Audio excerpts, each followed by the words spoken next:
안녕하십니까, 송강입니다. 전 시간에 이어서 선의 스님의 이야기를 계속하겠는데요. 이 시간에는 이제 연등 부처님과의 만남을 설명을 드릴까 합니다. 이 연등 부처님은 사실 우리나라 대웅전에는 보살의 모습으로 모셔져 있는 경우가 있습니다. 제가 대웅전 설명할 때 서가모니 부처님의 보초로서 제화갈라보살과 미륵보살을 설명드린 적이 있습니다. 이때 제화갈라보살이 바로 과거의 부처님인 연등 부처님의 그 화신인 제화갈라보살로 되어 있고요. 그 다음에 이제 미륵 부처님은 미래죠. 그래서 과거 서가모니 부처님 현재, 그 다음에 미륵 미래, 이렇게 해서 과거 현재 미래의 3존이다, 그렇게 제가 설명드린 적이 있을 겁니다. 바로 그 제화갈라보살이 연등 부처님이신데요. 본래의 그 존호가 디팡카라입니다. 그 디팡카라라는 말에서 그 한자로 옮길 때 제화갈라라고 소리를 그대로 음사라 그러는데요. 소리를 옮겼다, 이런 말이죠. 제화갈라. 그래서 이제 보통 보살로 존칭을 할 때는 제화갈라 보살, 그렇게 이제 이야기를 합니다. 이것을 이제 뜻으로 우리가 이제 보통 해서 이야기할 때 연등 부처님 그러죠. 연등 불 뭐 이렇게 이제 이야기하는데요. 이때 연자는 경에 따라서 불합연이 빠진 이 연자를 쓰기도 합니다. 그러나 똑같이 이 연자도 같은 뜻으로 사용합니다. 사른다, 뭐 밝힌다, 이런 뜻을 가지고 있습니다. 연등 부처님이라고 이렇게 이제 쓰기도 하고, 정광불이라고 할 때 이 정광불도 바로 연등 부처님을 이야기합니다. 정광불. 어떤 곳에서는 이것을 보광이라고 번역을 하기도 합니다. 보광불. 그래서 이 디팡카라 과거의 부처님, 디팡카라 부처님과의 얘기를 지금부터 이제 우선 줄거리를 쭉 한번 말씀을 드리죠. 이 선의 청년이 히말라야 기슭에 있는 군마카라고 하는 산 부근에 암자를 짓고 정진 노력한 결과 색계사선과 무색계사선의 8산매와 신통을 성취해서 선인이라고 이때부터 불리게 됐다. 신선선자, 선인. 인도에서 선인 그러면은 숲속에서 수행하는 어떤 뭐 고행자 중에서 격이 높은 분, 뭐 이런 뜻을 가질 겁니다. 한편 제파파지라고 하는 나라에 등조라고 하는 등불이 비춘다는 뜻입니다. 등조라는 왕이 있었는데 훌륭한 태자가 태어나서 디팡카라라고 했는데 출가 수행에서 부처님이 되셨으니 연등불이시다.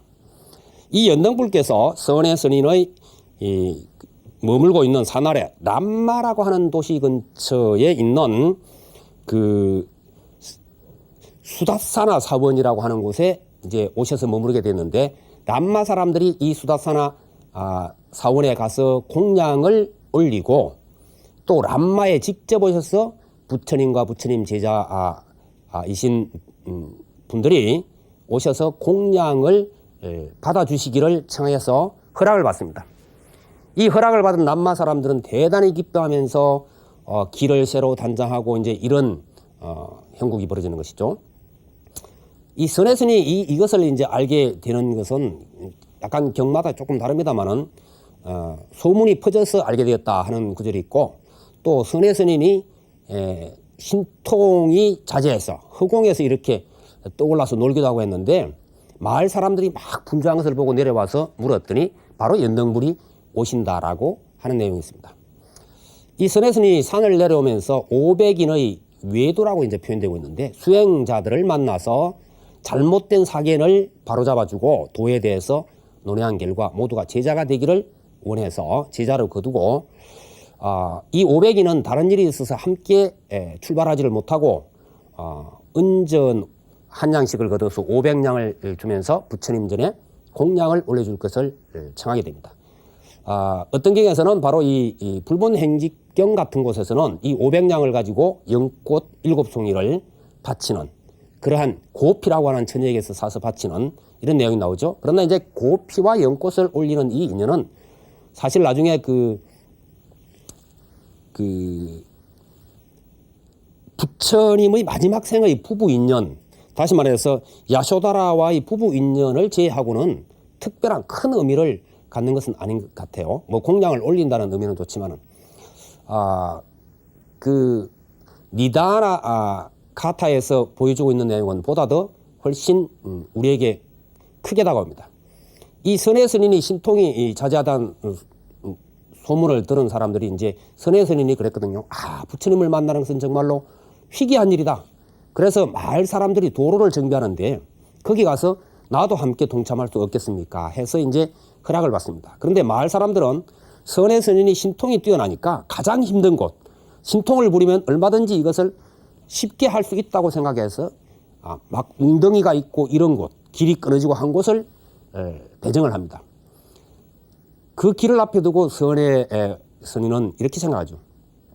정말 부처님을 우리가 부처님 명호를 듣는다는 것만 해도 희귀한데 부처님을 직접 뵙고 법을 들을 수 있다는 것은 이것은 정말로 뛰어난 행운이다.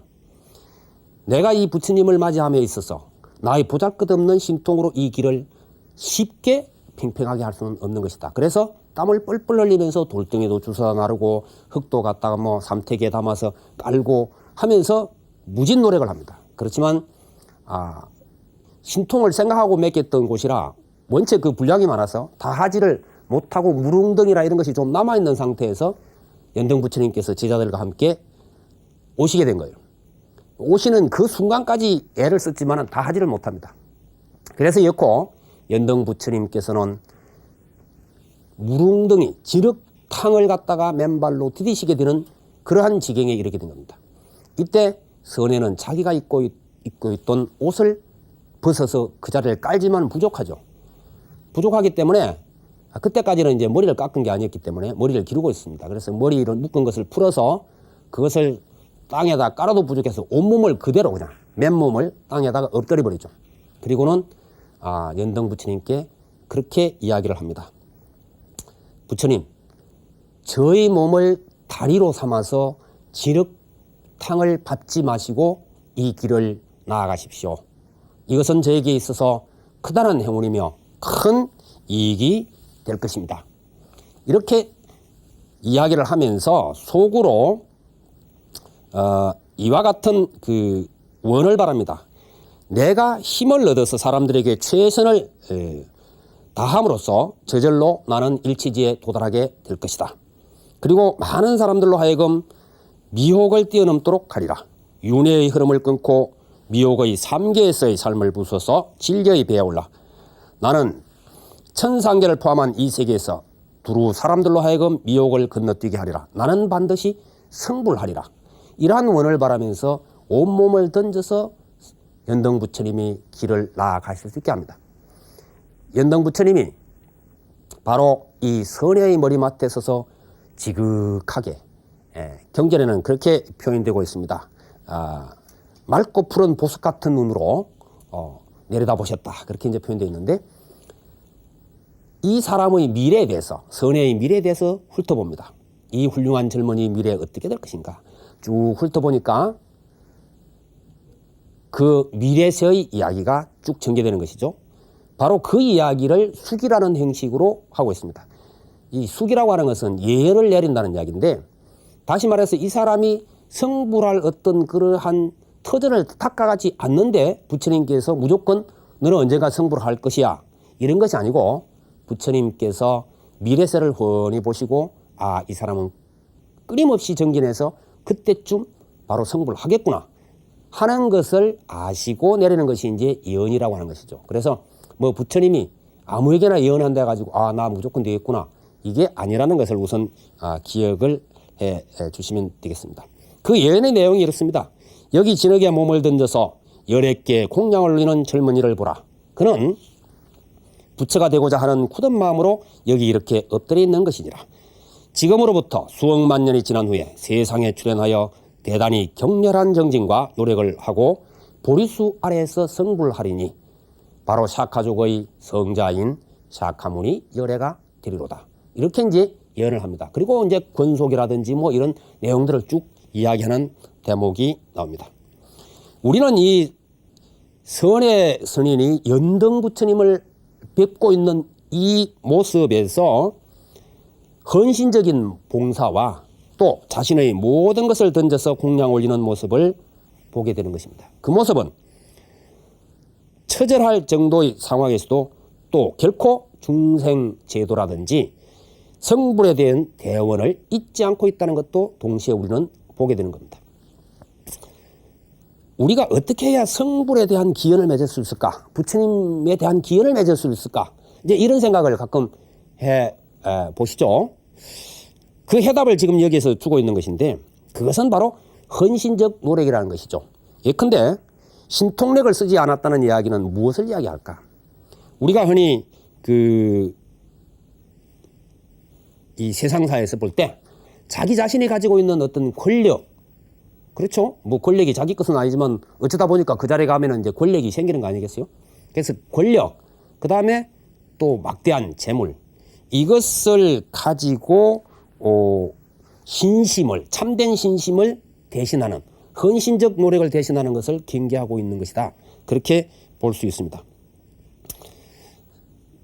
바로 이제 이 얘기에서부터 무한한 시간이 흐른 뒤에 바로 중국에서 바로 여기에 대한 경계 이야기가 또 한 번 나오죠. 바로 이제 양무제, 천하를 평정한 양나라 무제가 스스로 불심청결하면서 절을 많이 세우고 스님들 뒷바라지하고 경전편찬을 대단히 많이 합니다. 이때 바로 그 보리달마 스님께서 인도로부터 양나라에 오시게 되죠. 이 양나라 무제는 그것을 대단히 자기의 권력과 이런 것을 재력을 가지고 했던 일을 가지고 얼마만큼의 공덕이 되는지를 자랑 삼아 묻습니다. 그때 달마대에서는 단호한 태제로 이런 자에 이렇게 이야기를 해버리죠. 그건 공덕이 아니다. 이 한마디에 그 양무제의 생각은 와르르 무너지는 것이죠.